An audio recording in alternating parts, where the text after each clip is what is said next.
하나님의 감동, 하나님의 감동, 하나님의 감동. 참 은혜가 되죠. 우리 여섯 명 인사합시다. 하나님께 감동을 받는 사람이 됩시다. 이 사람에게도 시작. 여러분 모두가 하나님께 감동을 받은 사람이 되기를 바랍니다. 하나님의 감동이란 제목의 타이틀을 가지고 그림 배경을 찾아보았어요. 어떤 것이 과연 하나님께 감동을 입은 사람, 감동을 받은 세상, 감동을 받을 수 있을까라고 생각할 때 바로 떠오르는 태양, 떠오르는 태양은 모든 어둠을 사라지고 이 땅에 밝은 빛을 주는 이 그림이 마음에 와닿더라고요. 그래서 우리는 떠오르는 태양을 통해서 이 대지의 햇빛을 통해 어둠이 사라진 것처럼 우리가 하나님의 감동이 있기를 소망합니다. 혹시 이 그림을 가지고 해가 지고 있다고 생각하지 않겠죠? 그런 낙관적인 것보다는 떠오르는 긍정적인 가지고 살아가시기 바랍니다. 저는 여러분들이 2024년 동안 그런 은혜가 늘 임하여서 하나님과 함께 동행하길 바랍니다. 그렇다면 여러분들은 2024년 동안 어떻게 살아가기를 원합니까? 아니면 또한 어떤 삶을 살아가기를 소망합니까? 모두가 나는 2024년 동안 이렇게 살아갈 거야. 나는 이런 삶을 살아갈 거야. 이런 사람이 될 거야. 라는 마음을 얻었을 겁니다. 저는 여러분들이 하나님을 감동시키는 사람이 되었으면 좋겠어요. 그리고 옆 사람과 가족과 주변의 사람들을 감동시키는 사람이 되었으면 좋겠습니다. 이뿐만 아니라 성령의 감동을 받은 사람이 되시기 바랍니다. 그래서 하나님께 감동을 받고 하나님을 감동시키고 사람을 감동시키고 성령의 감동을 받는 사람, 이 세 가지가 임하길 바랍니다. 시작. 하나님을 감동시키고 사람을 감동시키고 성령의 감동을 받자. 아멘. 은혜가 되죠. 이 세 가지가 바로 오늘의 본문의 핵심적인 말씀입니다. 여러분 이런 감동의 이야기가 여러분이 읽었던 에스라서의 내용이 나옵니다.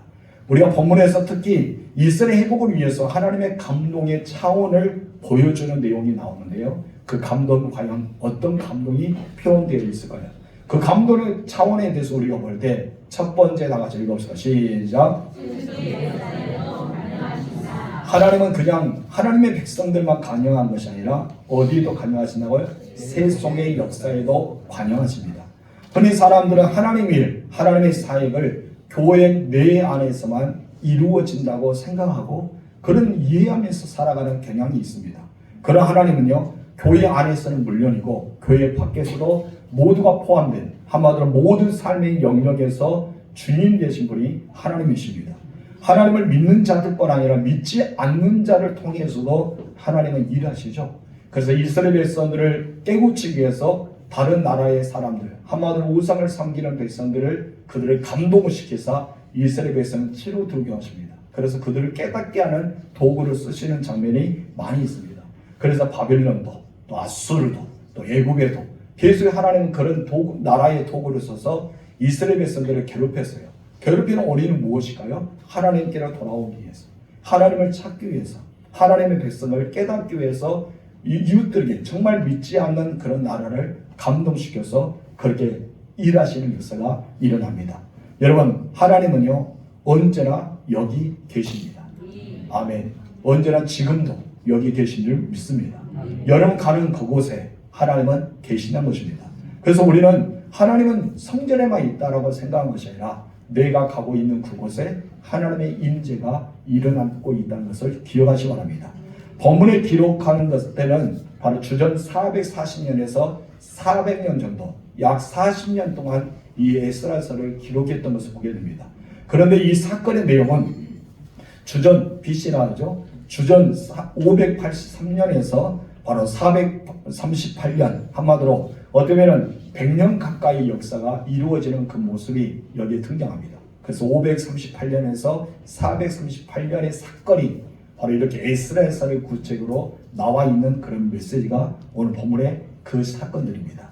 하나님은 이스라엘 백성들이 온전히 회복하기를 원하셔요. 2024년에도 마찬가지입니다. 하나님은 여러분들을 회복하기를 원하십니다. 하나님은 어떤 것을 회복시키기 원할까요? 첫 번째 사도 요한이 기도했던 것처럼 영혼이 잘 되기를 원하겠죠. 그리고 여러분의 육체가 강건되기를 원하겠죠. 그리고 여러분 모든 범사에 손으로 수고하니마다 잘 되길 원할 것입니다. 우리는 온전한 회복이 되어야 돼요. 영적인 회복, 육체적인 회복, 삶의 회복. 이것이 여러분에게 다가온 2024년의 목표라고 할 수 있습니다. 따라합니다. 영적인 회복, 육적인 회복, 삶의 회복. 이 회복이 일어나길 주님으로 축원합니다. 하나님 맞아요. 우리에게 그런 회복이 있기를 원합니다. 그래서 영이 잘린 것 같이 범사가 잘리고 강건하기를 원한다. 이것이 사도 요한의 기도잖아요. 가장 큰 축복이 이 축복이 아닌가 생각합니다. 여러분의 삶에도, 여러분의 가정에도, 여러분의 모든 일터에도 그런 복이 임하기를 주님으로 축원합니다. 맞습니다. 이스라엘 백성도 온전한 회복이 있기를 소망했어요. 그래서 하나님은 하나님의 감동의 사역이 펼쳐지는 그 역사전의 한순간한순간을 기록했던 것이 바로 에스라입니다. 하나님은 먼저 그 당시에 가장 힘이 있는 세력, 그리고 그 당시에 파워가 있는 왕, 그 왕을 들었었는데 그 사람이 고레스입니다. 이 고레스는 태어나기 훨씬 전에 이사야서를 통해서 고레스가 태어날 것이라는 것을 예언했잖아요. 그래서 예언했던 그 고레스가 이제 나중에 엄청나게 뒤에 태어나서 하나님의 귀한 사역을 감당하게 되는 것을 보게 됩니다. 그런데 하나님께서 이 고레스 왕을 통해 하나님이 감동을 시켜요.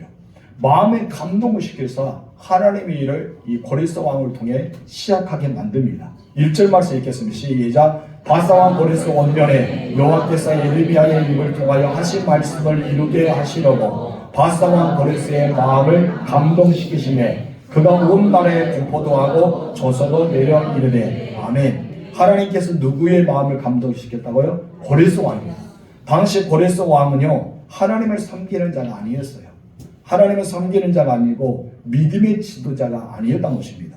역사적으로 보면 고레스는 자신의 성공을 위해서 어떤 신이든지 찬양할 수 있는 사람이었고요. 자신의 제국의 평안을 위해서 어떤 신에게도 축복을 구하는 그리고 복을 구하는 그런 왕이 바로 고레스였던 것이죠.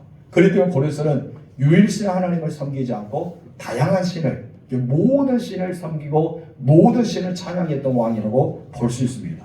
그렇기 때문에 하나님은 유일신이잖아요. 우리는 유일신, 다른 것은 신이 아니지 않습니까?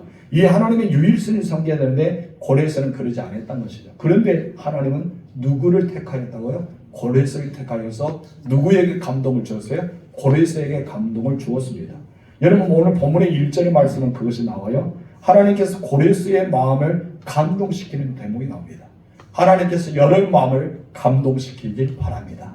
이 진도 땅을 뒤흔들기 위해서 우리 군수를 감동시키고 또 군의원들과 이 땅에 있는 모든 지도자들을 감동시키는 역사가 일어났으면 좋겠습니다. 그러나 하나님은 이런 사람도 쓰시죠. 그렇기 때문에 하나님을 믿지 않은 사람, 하나님을 따르지 않은 사람, 그런 사람에게도 감동을 시키게 만듭니다. 그러면서 하나님은 당신의 섭리를 이끌어가고 계셔요. 하나님의 뜻을 늘 이루어가고 계신 것을 보게 됩니다. 여러분 왜 고레스 왕을 감동시켰을까요? 하나님의 일을 하기 위해서. 지금 이제 이스라엘 백성들은 어떤 상황이 있어요? 지금 이제 이 바사 왕의 왕국의 포로로 잡혀 있어요. 해방되지 못하고 있었다는 것이죠. 근데 하나님은 70년이 차면은 너희가 고국으로 돌아가리라 라고 말했어요.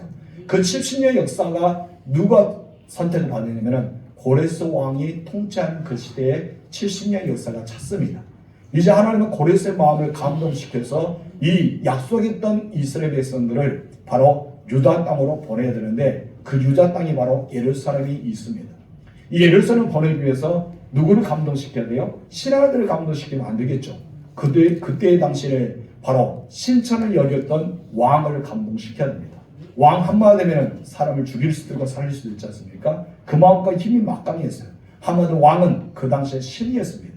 그렇기 때문에 이 신과 같은 존재, 이 고레스를 감동시켜야지만 그 길을 행할 수가 있기 때문입니다.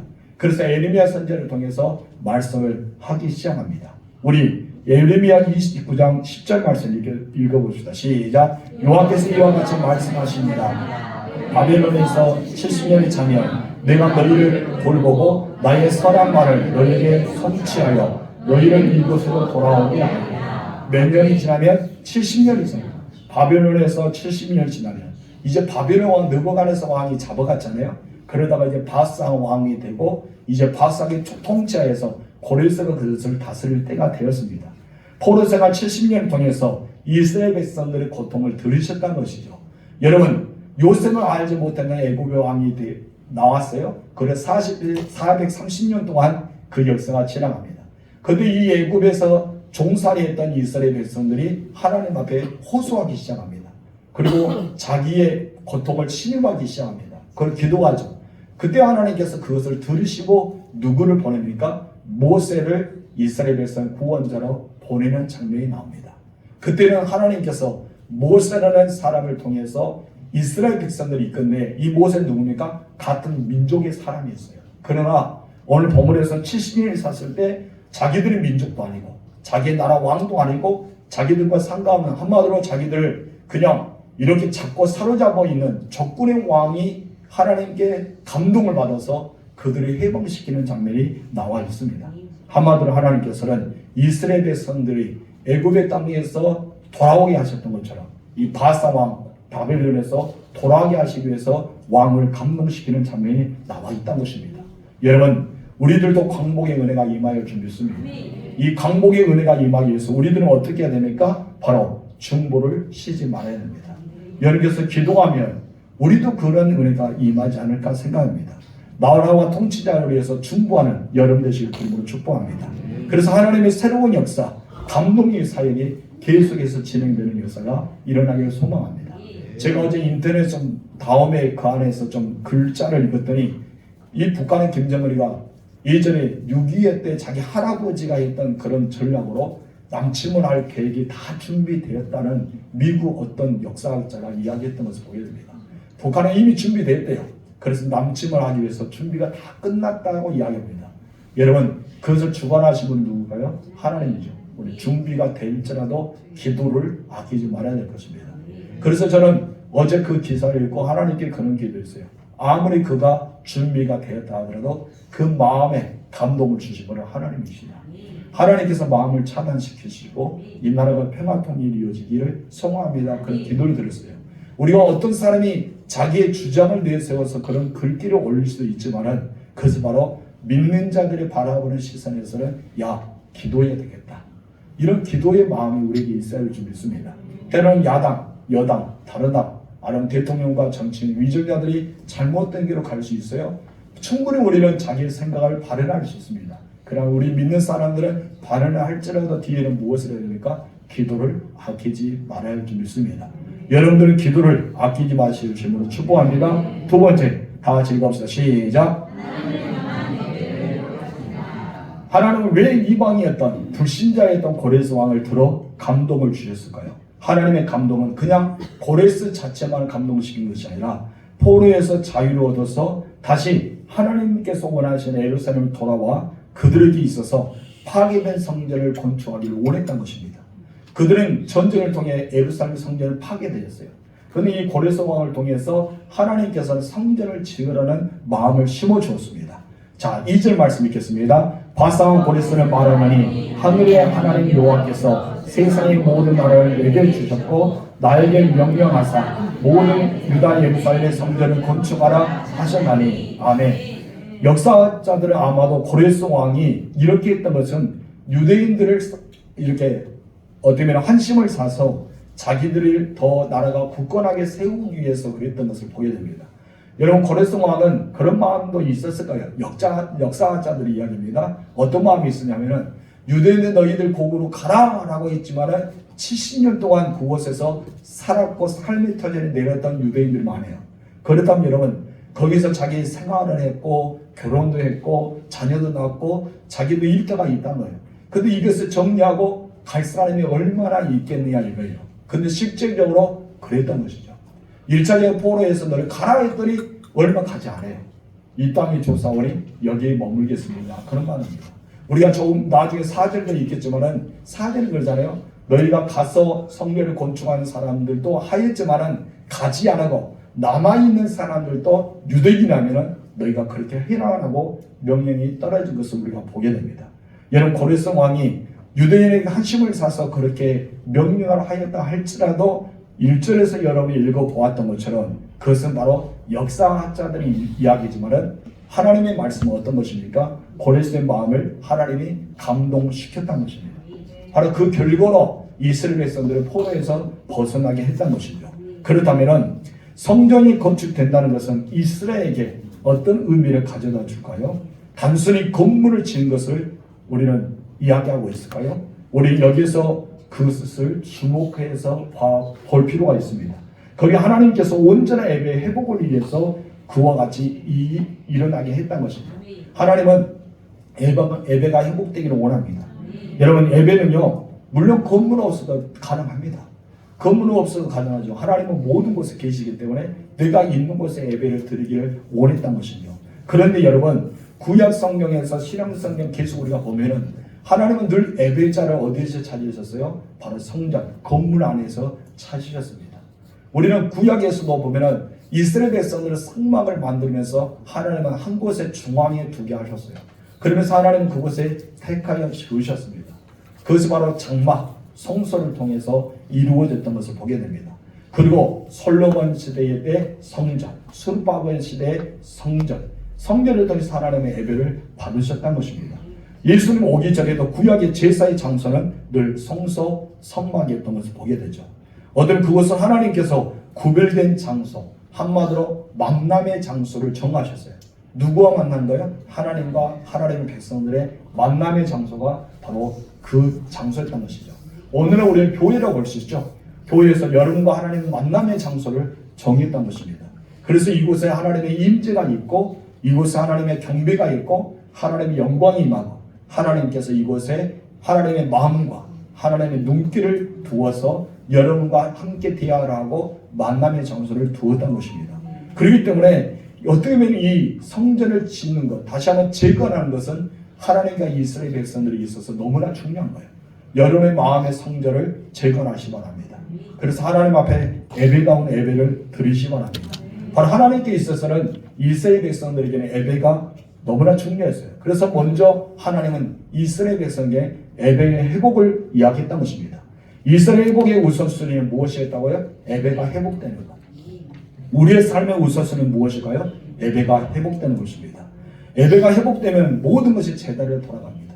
여러분, 이스라엘 백성도 그랬잖아요. 예배가 회복되고 나니까 모든 삶이 제대로 돌아갔던 것이죠.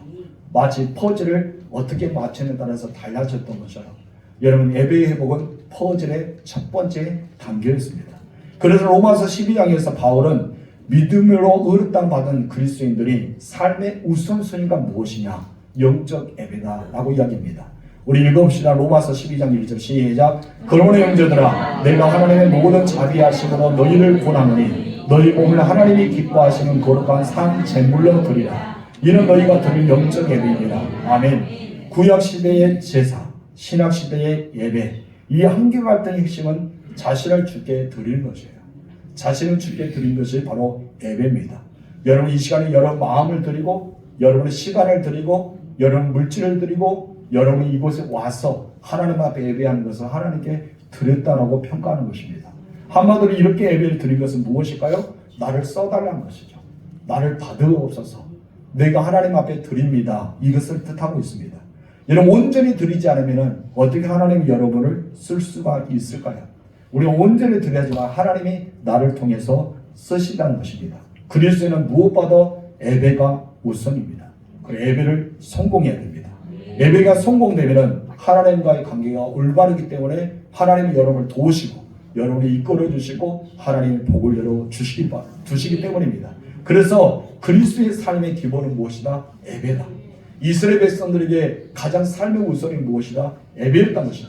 하나님은 이스라엘 백성에게 포로 70년에 너희는 돌아가라 했어요. 그래서 그들은 각 자기의 마을로 돌아갔습니다. 돌아가면서 그냥 끝난 것이 아니라 무엇을 했습니까? 바로 하나님은 너희의 삶의 터전을 지어라, 집을 지어라, 밭을 가으라 이런 말을 하지 않았어요. 가장 먼저 무엇입니까? 바로 성전을 지어라, 예배를 지어라, 이것을 말하고 있습니다. 마치 청교도들이 영국에서 배를 타고 와서 어디로 도착합니까? 여러분 잘 아는 미국, 이 아메리카는 도착하잖아요. 그래서 이 청교도들이 죽은 목숨을 가지고 겨우 도착해서 가장 먼저 했던 것이 무엇인지 아십니까? 바로 교회를 지었습니다. 두 번째 지었던 것이 무엇입니까? 학교를 지읍니다. 세 번째는 무엇이었어요? 자기의 집을 지었다는 것이죠. 청교도인들의 마음의 정신은 바로 예배였던 것이죠. 오직 하나님께 우선순위가 예배였기 때문에 하나님은 그 사람들 통해서 미국을 들어서서 세계의 강대국 만드셨지 않습니까? 바로 우리는 지금 이제 우리의 삶의 예배가 얼마나 우리에게 복이 있다는 사실을 우리는 다시 한번 알게 되었습니다. 그래서 청교도는 예배를 드린 것이 바로 삶의 우선순위였던 것이죠. 온전한 예배. 그리고 그들은 온전한 예배로 그친 것이 아니라 무엇이었습니까? 성도의 교제를 나누었어요. 자기들을 가지고 나눔의 생활을 했던 것이죠. 그래서 나눔으로 끝난 것이 아니라 선을 일합니다. 온 주민들을 도와주고 온 주민을 초대하고 함께 식사하고 함께 즐기면서 살아왔던 것입니다. 이 모든 것은 그들의 정신은 무엇이냐면 주일 성서는 성화의 가장 중요한 방편이다, 이것을 생각했어요. 그래서 주일 성서는 자기들을 성화시키는데 하나님과의 관계에서 더 성령의 이끌음을 받아서 하나님의 영광을 드러내기 위해 가장 중요한 단계가 바로 주일 성수라고 여겼던 것입니다. 여러분, 예배가 무너지면요, 교회가 무너집니다. 예배가 무너지면요, 우리의 삶이 무너지게 됩니다. 여러분의 세속화 되는 것이 무엇일까요? 예배가 무너졌기 때문입니다. 이 땅에 지금 이제 세속화가 점점 오고 있잖아요. 우리 한국교회는 깨어서 예배가 회복되어야 할 줄 믿습니다. 코로나 시대에 대면 예배가 점점 사라졌어요. 그를 유튜브나 아니면 영상 예배로 대체합니다. 어떤 곳에 가도 그들의 예배를 드리기로 합니다. 근데 하나님은 그것을 원하지 않습니다. 물론 자기 신앙의 경건을 위해서 우리는 경건의 예배를 드려야 되지만 하나님은 모이는 예배를 원하셨습니다. 그래서 하나님은 교회를 두셨고 성막을 두셨고 장막을 세우셨습니다. 모임 예배. 그래서 너희는 와서 내게 얼굴을 보여라 라는 의미로 그렇게 보였다는 것입니다. 여러분, 그렇다 해서 유튜브 예배가 여러분 영적인 예배가 아니라는 말은 아닙니다. 하나님께서는 여러분 어떤 곳에 가더라도 경건의 능력의 모양이 있어야 되지만 그러나 여러분 우리가 한 곳에 모여서 예배하는 것이 얼마나 우리에게 중요하다는 것을 여러분 알아야 될 줄 믿습니다. 2024년 동안 살아가면서 하나님이 원하신 것은 바로 예배의 회복입니다. 이스라엘 백성들이 고레스 왕을 통해서 그들에게 포로에서 벗어나게 하셨고 바로 예루살렘에 돌아가서 성전을 짓게 했던 것은 가장 근본적으로는 너는 나에게 드리는 예배가 회복되어야 된다. 이 예배의 회복에 대해서 말합니다. 2024년엔 여러분 예배가 회복되기를 바랍니다. 그럴 때 어떻게 한다고요? 육체가 회복되어지고 여러분의 삶이 회복될 줄 믿습니다. 세 번째 다 같이 읽읍시다. 시작. 하나님의 사람들을 헌신하게 하십니다. 아멘. 고레스 왕은 하나님의 감동을 입고 나서 이스라엘 백성들을 너희는 다 너희 땅으로 돌아가라 라고 돌려보냅니다. 그래서 그들에게 성전 건축을 하도록 명령하였습니다. 그리고 여기서 끝난 것이 아니죠. 이스라엘 백성들이 어떻게 말합니까? 너희는 헌신하라 라고 말합니다. 이스라엘 백성들이 돌아가. 그리고 너희가 헌신해야 돼 라고 말하죠. 여러분, 불신자였던 고레스가 하나님 백성들에게 헌신을 요구하고 있다면 참 이해할 수 없죠. 여러분, 예수 믿지 않은 사람들이, 교회 다니지 않은 사람들, 여러분들에게 말합니다. 너희가 헌신해야 되잖아. 교회에서 열심히 일해야 되잖아. 왜 교회에서 생활하지 않아? 왜 교회에 다 총성하는 너는 총성 안 해? 여기서 왜 있어? 불신자들 그 말하잖아요. 마치 그와 같이 고레스 왕이 이스라엘 백성들이 너희가 헌신해라 라고 말하고 있어요. 이것이 바로 하나님의 역사입니다. 하나님을 섬기는 사람, 바로 예수를 믿는 사람들이 교회 안에 헌신하지 않을 때 하나님은 주변의 세상 사람들 통해 불신자를 통해 여러분을 책망할 때 했어요. 너희가 교회로 돌아가서 헌신해야 되지 않겠냐? 너희가 교회 안에 머물러야 되지 않겠냐? 그렇게 이야기할 때가 있다는 것이죠. 그것은 저 사람 봐라, 나는 뭐로 알고 저 사람 참 거만하네, 이렇게 생각한 것이 아니라 하나님은 그 사람에게 감동을 주셔서 나를 깨우치게 한다.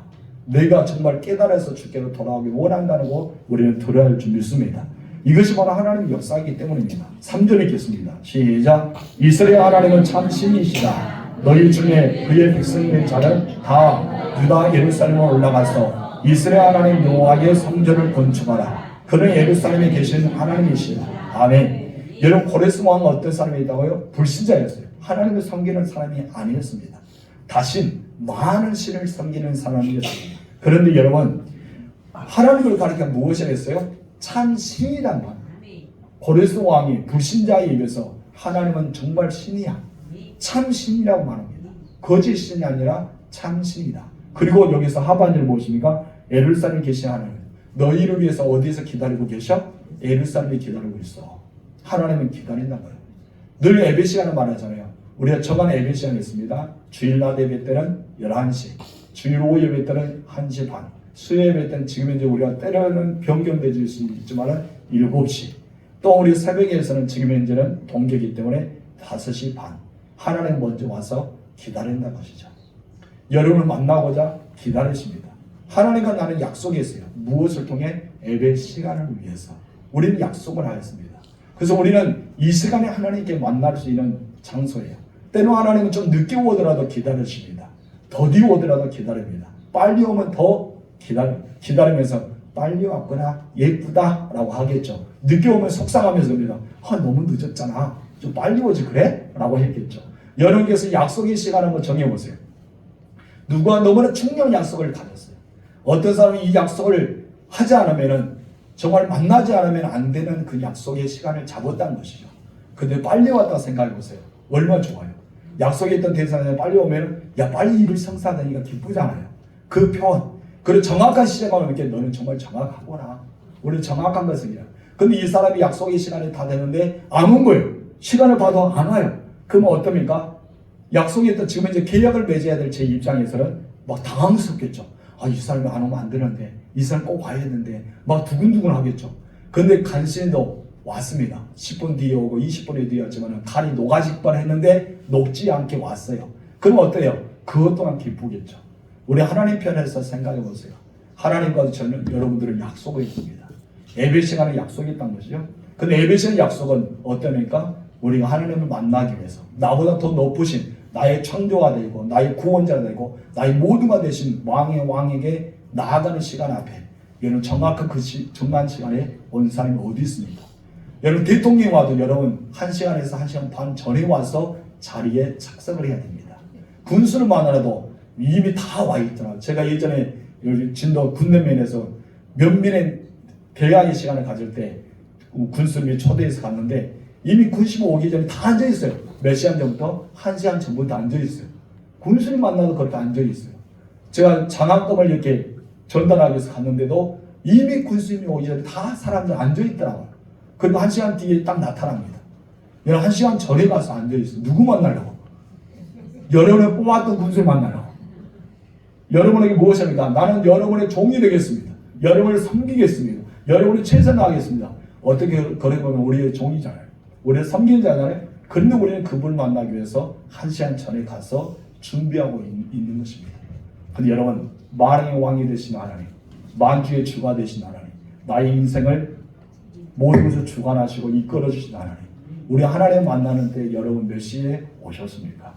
정시에 하나님 만나게 오셨습니까? 아니면 그 약속도 판돈되지 않습니까? 나 약속 깨버린 자야 하면서 하지 않습니까?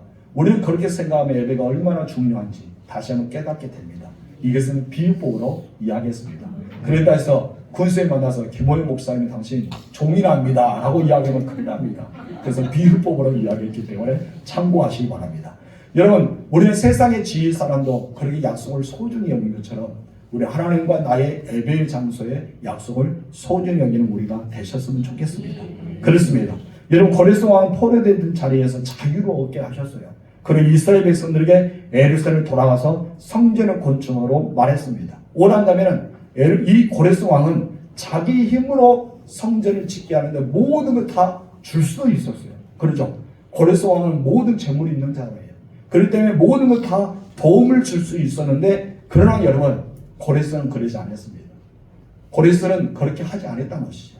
왜 그랬을까요? 하나님의 감동은 거기에 머물게 하셨습니다. 하나님의 감동은요, 하나님의 교회는 하나님이 짓게 하는 거예요. 여러분, 우리 교회도 이렇게 지을 때 예부에서 도움 받으면 여러분 스룹바벨의 그 성전이 되고 맙니다. 솔로몬이 지었던 성전이요, 이스라엘 백성들의 복이 어마어마하게 임했습니다. 혹시 알고 계시나요? 스룹바벨 성전이요, 이스라엘 백성들의 복을 별로 못 받았어요. 왜 그랬을까요? 예부로부터 도움을 받았기 때문에. 교회는요, 예부로부터 도움받아서 무엇을 한다고 하면요, 그것은 성도에게 은혜가 덜 임합니다. 그래서 성도들은 헌신하고, 성도들 물질을 들고, 성도들은 마음을 가지고, 성도를 기도해서 벽돌을 하나하나씩 쌓는 정성으로 하게 되면요, 누가 복을 받는지 아십니까? 여러분과 여러분 자손이 복을 받습니다. 여러분의 산증이 아니신가요? 여러분의 증거잖아요. 바로 우리들이 증인이에요. 그렇게 은혜를 받고 있다는 것을 여러분 잊지 마시기 바랍니다. 고레스 왕은 자기가 다 줄 수 있었어요. 그러나 그렇지 않았습니다. 왜 그랬을까요? 하나님이 그에게 감동을 걸게 시키지 않았기 때문에. 하나님의 감동은 어떠합니까? 이스라엘 백성들 너희들이 해야 돼. 이스라엘 백성들 너희들이 해야 돼. 이것입니다. 하나님은 언제나 이스라엘 백성들이 자발적으로 기쁨으로 헌신하게 하기를 원했습니다. 그것이 바로 성경적인 원리였기 때문입니다. 하나님 불신자였던 고레스 왕을 감동시켜서 하나님은 원칙을 지키도록 하셨어요. 원칙이 무엇입니까? 바로 하나님의 백성들 그 일을 하게 만드셨다는 것이죠. 고레스 왕은 어느까지 쓰임 받았어요? 바로 여기까지. 너희들이 하나님의 절을 건축하는데 너희의 물질과 너희의 헌물과 너희의 마음과 너희의 정성이 들어가야 돼. 여기까지 고레스 왕의 마음이었습니다. 여러분 4절 말씀 읽겠습니다. 시작. 그 남아있는 백성이 어느 곳에 머물러 살든지 그곳 사람들이 마땅히 금과 그 밖의 물건과 짐승으로 도와주고 9일 후에 예루살렘의 세월 하나님의 성전하여 애부를 기쁘게 드릴지냐 하되. 아멘. 여기서 중요한 말씀은 기쁘게 드릴지니라. 이것을 명령하겠다는 것이죠. 기쁘게 드리는 헌신. 이 헌신은 하나님께서 기대하고 있습니다. 이런 헌신은 하나님이 받으십니다. 어떻게 받으십니까? 기쁘게 받으십니다. 이런 신약 성경에도 이 말씀이 변치 않고 끊임없이 하나님은 이런 원리, 바로 헌신의 원리, 헌금의 원리로 적용되고 있습니다. 고린도후서 9장 7절 읽겠습니다. 시작.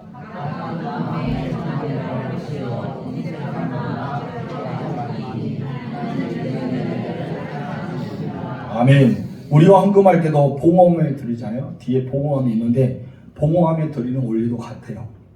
아무래도 헌금 바구니가 들어가면은 다른 사람의 의식이 있잖아요. 시선이 있습니다. 저 사람 드리네? 나도 드려야 되겠다. 이 시선이 있죠. 그래서 어떻게 보면 정성을 다해 드리는 것보다 억지로 드리는, 자기의 체면상 드리는 그런 모습이 많아지기 때문입니다. 그래서 봉헌함은 이미 구약 성경에부터 그리고 신약의 교회 안에서 이루어졌던 것을 보게 됩니다. 한마디로 봉헌함에 넣는 것은 다른 사람 눈치를 보지 말은 것이죠. 무엇이나 내 마음의 정성을 다해서 믿음의 수에 따라서 억지로 아니라 즐겨내고 드리라, 이런 의미가 있던 것입니다. 봉헌에 넣든지 아니면 봉헌 기도를 하지 않고 이름을 혼명하지 않든지 우리는 인색감이 따라와서는 안 된다는 것입니다. 그러니 여러분 사람의 눈치를 보지 않으면 어떠합니까? 인색감이 따라올 수 있어요. 그럼 우리는 인색감이 따라와서는 안 된다는 것이죠. 하나님께 드리는 마음이 있어서 즐겨내는 자를 사랑하시지 않기 때문에 여러분께서는 그런 마음으로 하나님께 기쁨으로 드시기 바랍니다. 그런 예가 있죠. 바로 마가복음 12장에 보면은 성전세를 드렸던 두 맷돈을 드렸던 과부가 나옵니다. 이 과부가 나오는데 그때 예수님께서 과부가 드리는 것을 보고 계셨어요. 자, 마가복음 12장 41절 42절 읽겠습니다. 시작. 예수께서 헌금함을 대하여 앉으사 무리가 어떻게 헌금함에 돈 넣는가를 보실세. 어떤 부자는 많이 넣는데 한 가난한 과부는 와서 맷돈고 한 고도나트를 넣는지라. 맷돈이 잘 되지 않아서 헷갈리게 됩니다. 자, 여기서 예수님은 누가 어떻게 드리고 있는가를 보시나 것이죠.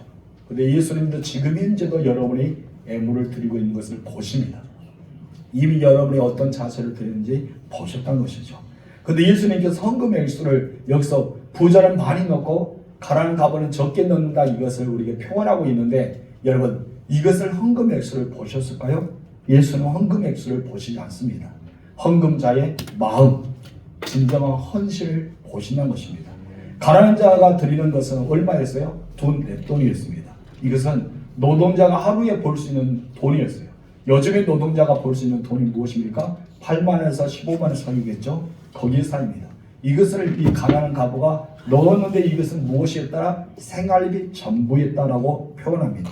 어느 학자들은 이렇게 말합니다.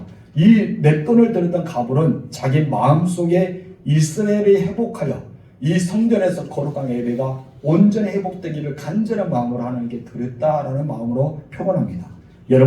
여러분들 통해서 하나님 나라가 회복되기를 소망합니다. 하나님의 영광이 교회에 임하기를 주님으로 축복합니다. 그래서 여러분 그런 마음으로 하나님께 드려야 돼요. 하나님께 드리는데 믿음으로 드려야 됩니다. 내가 마음으로 드려야 됩니다. 인색감이 아니라 정성을 다하여 드려야 된다는 것이죠. 바울은 마게도냐 교회를 통해서 연보 정신을 이렇게 칭찬하면서 고린도후서 8장 5절에 말합니다. 시작. 우리가 바라던 것뿐 아니라 그들이 먼저 자신을 주께 드리고 어떻게 했다? 자신을 먼저 주께 드렸다는 것이요.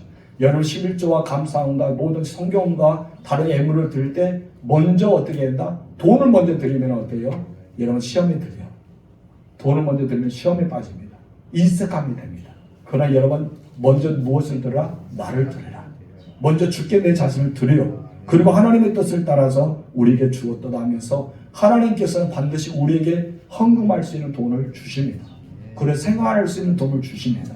이것을 주시면서 하나님은 드리라는 거예요. 그냥 하나님 준비 없이 드리지 않습니다. 여러분 감동시키고 그걸 이미 준비하게 만드셨다는 것이죠. 그래서 애물을 드릴 사람은 어떻게 하나님이 이렇게 준비시켜 주실까? 내가 필요한 만큼 하나님이 채워주셨네 라고 고백한 사람이 여러 명 있을 거예요. 왜 그러냐면 하나님은 내 자신을 드렸을 때 물질을 준비시켜서 그것을 드리게 합니다. 거기에 중요한 예화가 있죠. 베드로가 예수님께 찾아왔어요. 우리에게 세금을 내라는데 어떻게 할까요? 라고 할 때 예수는 무엇입니까? 베드로야, 너는 낚시를 들고 바닷가에 가서 던져봐. 낚시를 던져서 한 물고기가 나올 거야. 입을 벌려봐. 뭐가 있다? 한 세겔 있는데 반세겔은 너를 위해서, 반세겔은 나를 위해서 세금을 드려 라고 했습니다. 여러분 베드로는 돈이 없었어요. 그런데 실질적으로 물고기를 잡았더니 그 안에 무엇이 있었습니까? 한 세겔이 있었다는 것이죠. 하나님 이미 우리에게 먹을 양식과 하나님께 드리는 헌물의 양식과 우리가 씨앗을 뿌려서 양식을 주셨다는 것입니다. 근데 우리는 어떻게 합니까? 인색함이 있기 때문에, 욕심이 생기기 때문에 하나님이 주신 것을 나도 모르게 꿀꺽할 때가 있죠. 여러분 꿀꺽하다가 탈납니다. 하나님 것은 하나님께 드리는 여러분 되시기 바랍니다. 아멘이십니까? 그래서 우리는 내 자신을 먼저 드리는 헌신이 있어야 돼요.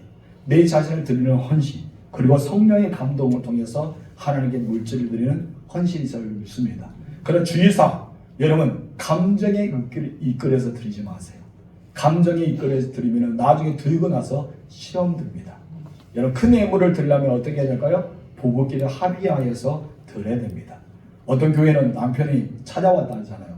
내 아내가 드렸던 돈을 돌려주라고 그런 말을 했던 그런 교회도 있었다는 유머보다는 안타까운 이야기가 있습니다. 그래서 큰 예물을 드릴 때 어떻게 해라? 부부가 있는 거라 합의해야 된다. 그래서 시험에 들지 않고 기쁨을 하나님께 드릴 수 있기 때문입니다. 오래전엔 영국에 있었던 일입니다. 어떤 영국 교회에서 아프리카에서 성경음을 보내야 되는데 성경음을 거두시다면서 성경음을 걷기로 했어요. 그래서 많은 사람들이 헌금을 드리기 시작합니다. 그런데 어떤 소년이 갑자기 헌금 시간에 저거 복음화함 위에 쏙 올라간 거예요. 모든 사람이 깜짝 놀란 거예요. 야, 너 왜 복음화함에 올라가? 그거 올라가는 거 아니야? 하면서 말겠다는 것입니다. 근데 이 사람들이 너 지금 뭐 하고 있니? 막 야단쳤겠죠? 근데 이 소년이 하는 말이 무엇인지 아십니까? 지금 이제 저는 저 자신을 하나님께 성경을 드립니다. 하고 있다. 멋있지 않아요? 이 아이가 복음화함 올라가는 이유가 무엇이냐면 나를 드리겠다는 것입니다. 그 사람이 아프리카를 바꿨던 리빙스턴이랍니다. 여러분 놀랍잖아요. 진정 그 사람이 아프리카를 변화시켰어요. 리빙스턴 멋지잖아요. 여러분도 혹시 나를 드립니다 하면서 봉헌하면 좀 이따 헌금할 때 혹 올라가지 마시고 그런 마음이 참 예쁘지 않습니까? 마지못해서 체면상을 드는 것이 아니라 우리는 나를 기쁨으로 헌신하는 것이다. 애물뿐 아니라 내가 하나님께 드리는 것. 여러분 식당에 봉사하든지 차량으로 일하든지 안내하든지 교회 안에서 일어난 모든 일을 감당할 때 나는 나를 먼저 주께 드리고 나의 마음과 육체가 하나님께 헌신된 자가 되어야 되지 않을까라고 생각합니다. 이런 모든 사람들이 있어야 될 단 한 가지의 중요한 일은 무엇일까요? 하나님의 감동을 입어야 된다는 것이죠. 여러분 2024년 동안 하나님께 감동 입은 사람이 되세요. 그리고 여러분의 진정한 헌신을 통해서 우리 교회가 천국이 임하는 역사가 일어나길 소망합니다. 여러분 하나님의 감동을 받는 사람이 되십시오. 그래서 여러분들은 하나님을 감동시키는 사람, 사람들에게 감동을 주는 사람, 성령의 감동을 받는 사람, 이런 사람이 되기를 바랍니다. 그렇다면 하나님이 여러분을 사용하겠죠. 우리 하나님께 찬양을 보면서 우리를 사용하셔서 내가 여기 있사오니 나를 보내소서 이사야의 고백처럼 여러분을 사용하신 역사가 일어나기를 소망합니다. 우리 피스 89쪽 우리 사용하셔서 찬양하면서 우리 기도의 자리로 나아가겠습니다.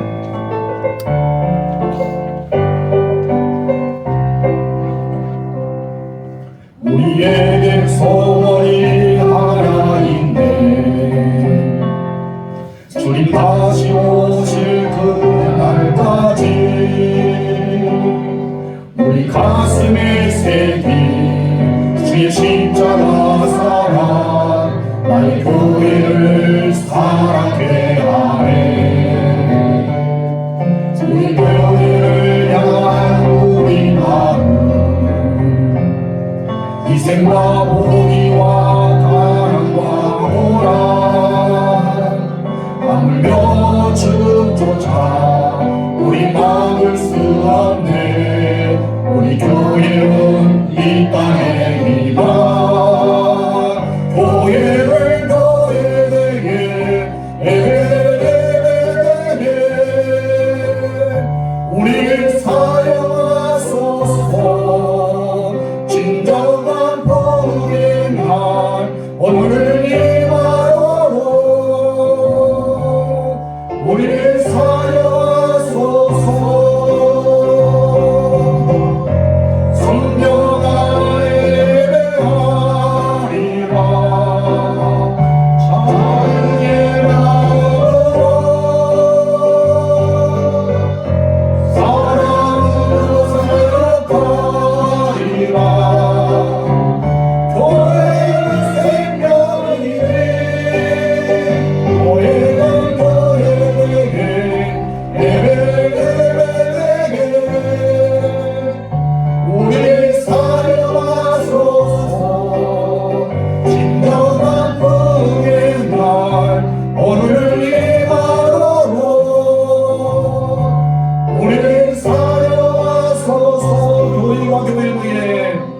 교회가 교회에게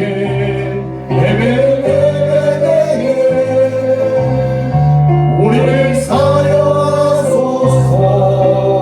진정한 복의 날 오늘 이마로 우리를 사용하소서. 이 성비 다 같이 기도하겠습니다. 하나님,